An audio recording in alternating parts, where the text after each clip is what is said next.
Благодаря. Радвам се. Пълна да е. За здравите.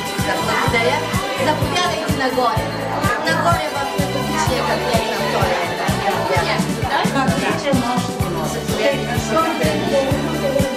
Чести празници на всички. Сте живи и здрави. Много такива празници имаме.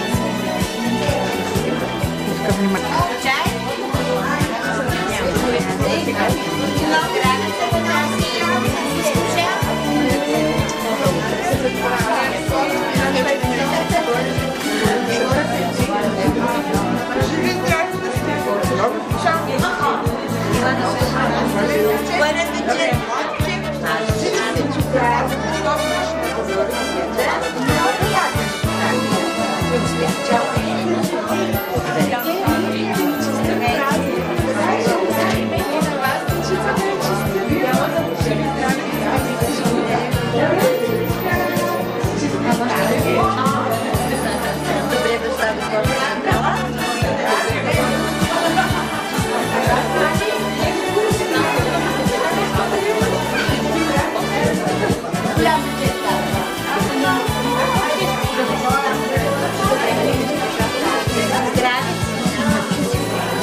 Добре дошли в Обединено детско заведение Елена Гранчарова.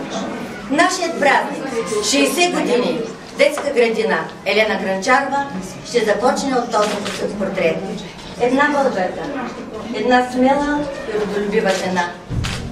Спасителката на Горна Оряховица, горнооряховската баба Тонка. Активна участничка в априлското въстание, заедно със своята сестра и братовчетки ушива трите знамена на въстаническите чети на Горна Оряховица, Лясковец и Севлиево. Взела решение, най-тръското решение, което може да се вземе, и то от жена, да спаси Горна Оряховица от опожаряване и разграбване. За своята смела постъпка, като удря плесница на турски офицер, Рауф Паша сваля от ръката си ето този златен пръстен и го слага на нейната ръка. Родена е 1842 година, затова и тази година отбелязваме 170 години от рождението на Елена Гранчарова. През 2000 година е обявена за почетен гражданин на общината. Заповядай, Сечо. Една жена в черно превратена, камбаните роле над града. Една жена с името Елена събуждала в народа си гнева и жените с отворена уста я слушат и кръстят се на своята печал, когато тракя селата пушат и над главите им надвиснала кенджал. Една жена от вековете разгневена, от сън събужда си града. Една жена писна в нощта сирена, оставя да не след себе си следа. Зовеже завестта заспала, на своите сестри по съдба. Тишината над града раздрала, с камбани звън и слово за борба. Браво! Здравейте! Добре дошла на след празник на всички! Много сме брави! Честит празник на вас, бившите! Трябва да се обаче. Чиковете, децата са чуди. Да видим.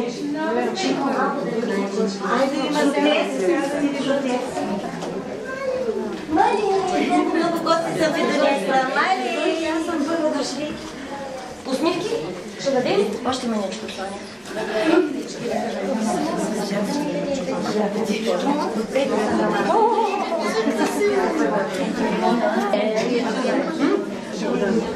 Заповядайте на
Моето бабче.